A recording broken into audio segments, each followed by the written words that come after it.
बिस्मिल्लाह। तो बात चल रही थी अफसानवी अदब और गैर अफसानवी अदब। अफसानवी अदब कहते हैं फिक्शन को और गैर अफसानवी कहते हैं नॉन फिक्शन। ये याद रखिए अभी से, वरना आप जब कल को 10वीं जमात में आओगे ना, यही चीज और समझने में आपको टाइम लगेगा। इसको अभी समझिए, अफसानवी अदब और गैर अफसानवी अदब को अभी समझिए। एक होता है फिक्शन, दूसरा होता है नॉन फिक्शन। अफसानवी में क्या होता है, आपको ख्याली घोड़े दौड़ाने होते हैं, बस जो भी आपने उसमें आपको कहीं जाके रिसर्च करने की जरूरत नहीं है, देखना नहीं है कौन क्या कब कैसे हुआ, नहीं, ख्यालों में ही आप लिखते जाइए। जो आप जितना आपका दिमाग आपका काम करे, जितना आप ख्यालों के घोड़े दौड़ा सकते हैं उतने दौड़ाइए, उतना आप अच्छा लिख सकते हैं। क्या नावल, अफसाना, ड्रामा, ठीक है, ये आप उतना अच्छा लिख सकते हैं।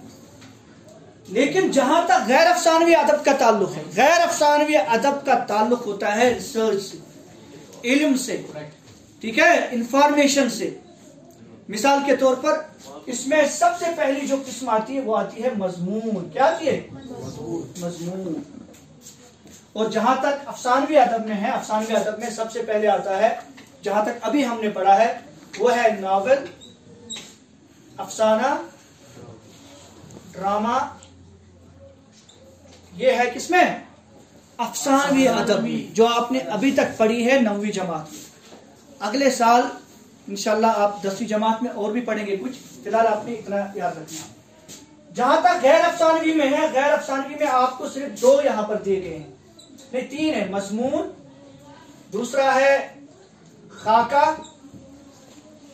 और आपने सीरत पढ़ा है, और शाबाश एक और पढ़ा है खुतूत गालिब। ये भी एक तरह से गैर अफसानवी अदब की किस्में हैं। कौन कौन? ये 4 चीजें आपने पढ़ी। मजमून में आपने कई सारे मज़ामीन पढ़े, ठीक है। सीरत असल में सीरत क्या है? हर वो चीज जिस, मिसाल के तौर पर सवाने हयात होती है, किसी की बायोग्राफी या ऑटोबायोग्राफी, चाहे वो आबे हयात, चाहे वो आप बीती हो या किसी और के लिए आपने लिखी हो या खुद अपनी लिखी हो, वो दोनों क्या आती है? गैर अफसानवी में आती, क्योंकि उसमें आपको ख्याली दौड़े नहीं चलेंगी। वहां आपको सच लिखना है, सही लिखना है। पैदाइश कब है, मौत, आप खड़े हो जाओ, जरा बैठा। जरूरी है, हर लेक्चर में जरूरी है आपको खड़ा करना, अलग से बिठाना। तो गैर अफसानवी में, ठीक है, क्या क्या आते हैं?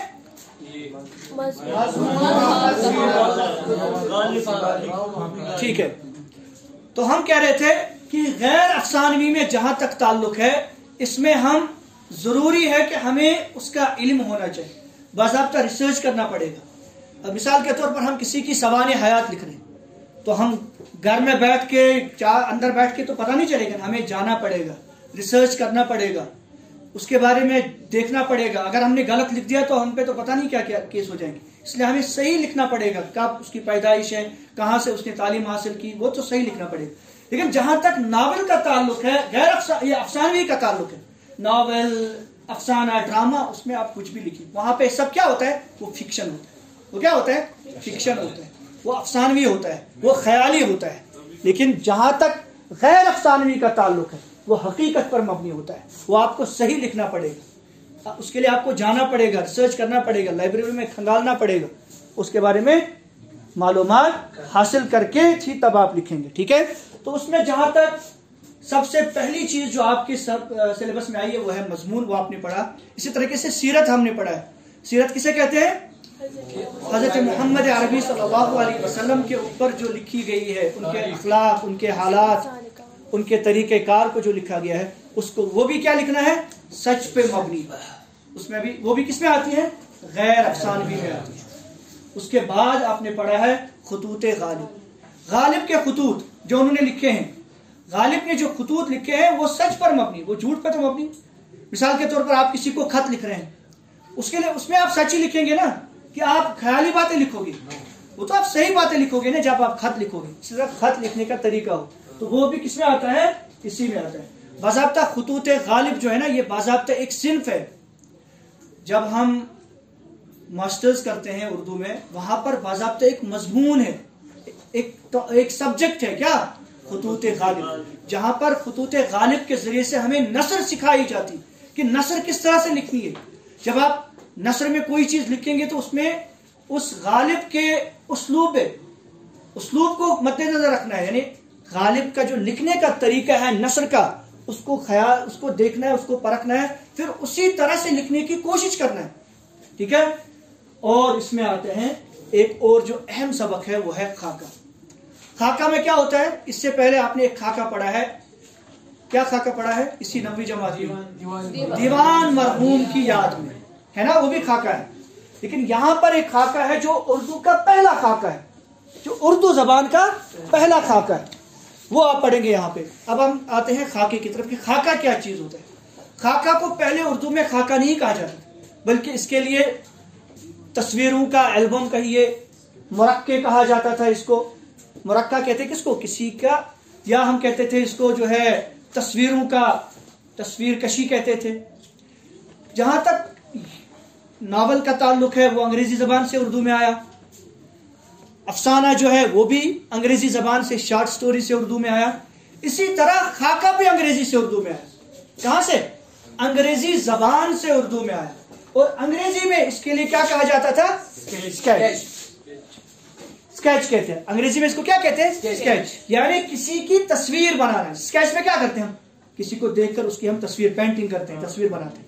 लेकिन यहां पर अल्फाज के जरिए से तस्वीर कशी होती है। स्केच में क्या होती है, खाके में क्या होती है, अल्फाज के जरिए से किसी की तस्वीर कशी होती है।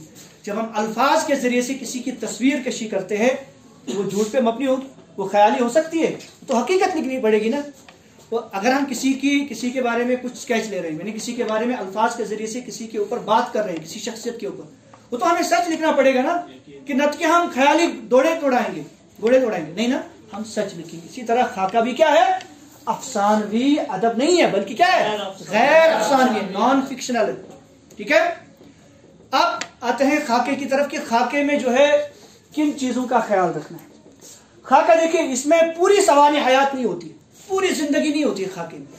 जैसे हमने मतलब मिसाल किसी की तस्वीर कशी करना है, तस्वीर कशी इस तरह से नहीं करना है खाके में कि हम उसकी पूरी जो है लाइफ हिस्ट्री बताएं, कब पैदा हुआ, कब इसने कहां से पढ़ा, क्या नहीं। इसमें पूरी जिंदगी बयान नहीं की जाती, बल्कि उसकी जिंदगी के कुछ कुछ वाकयात का तज़किरा किया जाता है, जिससे क्या होता है, जो कि उसकी जिंदगी से चुने जाते हैं, उसकी जिंदगी से लिए जाते हैं, जिनके ऊपर पर्दा पड़ा हुआ होता है।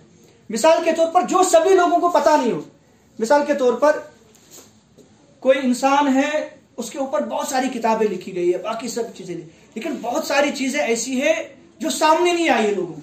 अब जो अफसाना कोई इसके ऊपर लिखता है, वो चाहता है यार इसकी तो और भी कोई खूबियां थी, अच्छाइयां थी, उनको क्यों नहीं लोगों के सामने, उनको मैं लोगों के सामने ला। अब वो उसकी जिंदगी में से उन वाकयात को चुन चुन कर लाता है, फिर उसके ऊपर एक उनकी तस्वीर कशी करता है। यानी पूरी जिंदगी नहीं लाता है, उसकी जिंदगी से कुछ कुछ वाकयात को लाता है और उनको उसके ऊपर फिर अपनी राय पेश करता है, अपनी तरफ से भी कुछ बताता है। लेकिन खाके में क्या होता है, ना तो इतनी खाका निगार ऐसा नहीं करेगा। खाका निगार किसे कहते हैं, खाका लिखने वाले। खाका निगार ये नहीं करेगा कि जिस शख्सियत के ऊपर वो खाका लिख रहा है कि वो लगे कि वो उससे दबा हुआ है, कि तब तो वो इंसाफ नहीं करेगा खाके से। यानी उसको असली तस्वीर कशी करनी। तस्वीर में क्या होता है, अगर नाक लंबी है तो वो बराबर लिखेगा ना, ऐसा तो नहीं है ना, वो उसको अगर वो उतना खूबसूरत नहीं है तो उसको खूबसूरत दिखाए, वो लगेगा वो है। तस्वीर कशी का मतलब है जैसा वो है हूबहू आपको वैसा लाना है, हूबहू आपको उसकी तस्वीर वैसी बनानी। इसी तरह खाके के अंदर आपको हूबहू उसकी तस्वीर कशी करना है। लेकिन एक चीज का ख्याल रखना है कि तस्वीर खाके में क्या किया जाता है, उनकी कमियों और कोताहियों को इस तरह से पेश करना होता है कि गोया कि उसकी कमियां और कोताहियां वो कमियां ना लगे, बल्कि उन पर कोई बुरा ना लगे। मिसाल के तौर पर हमने दीवान मरहूम की याद में एक चीज पढ़ी, वो 5 वक्त की नमाज पढ़ने के साथ साथ फिल्में देखने का भी शौक रखते थे। अब देखिए, नमाज और फिल्मों को उसने एक साथ जोड़ दिया। अब यहां पर कमी भी लगती है, अच्छाई भी, दोनों को मिला दिया। यह है खाका, कमियां भी बता दी, अच्छाइयां भी बता दी। बताइए ना, कमियों को भी नहीं छुपाया, अगर उसके अंदर कोई ऐब था उसको भी नहीं छुपाया, लेकिन अगर अच्छाई है उनको भी, उनके ऊपर भी पर्दा नहीं है। यह है खाके की सबसे बेहतरीन एक जो है ना उसकी मतलब उसका फायदा ये मिलता है कि खाके से हमारी किसी शख्सियत की पूरी तस्वीर कशी हमारे सामने। लेकिन खाके और शख्सियत निगारी में या सवानी हयात में यही फर्क है कि सवानी हयात में पूरी जिंदगी बयान की जाती है ना, और शख्सियत निगारी में पूरी शख्सियत को पेश किया जाता है। लेकिन खाका निगारी में उस शख्सियत की कुछ कुछ वाकयात को सामने, मकसद क्या होता है कि उसके जो छुपे हुए कुछ क्वालिटियां हैं, छुपी हुई कुछ खूबियां हैं जो लोगों को पता नहीं है, असल में मकसद होता है उनकी उन क्वालिटियों को, उनकी उन खूबियों को लोगों के सामने लाए। उन खूबियों को सामने लाने के लिए, उसकी अच्छाइयां बताने के लिए उसकी जिंदगी से वो कुछ कुछ वाकयात को लेता है, जिससे वो उसकी शख्सियत को पेश करने में उसको क्या मिलती है, मदद मिलती है। उसके जिंदगी से वो कुछ कुछ वाकयात को लेता है। ठीक है, समझ में आया यहां तक? सर अफसाने में भी हम इंसान की किसी एक जिंदगी के पहलू को करते हैं ना मुख्तसर अल्फाजों में।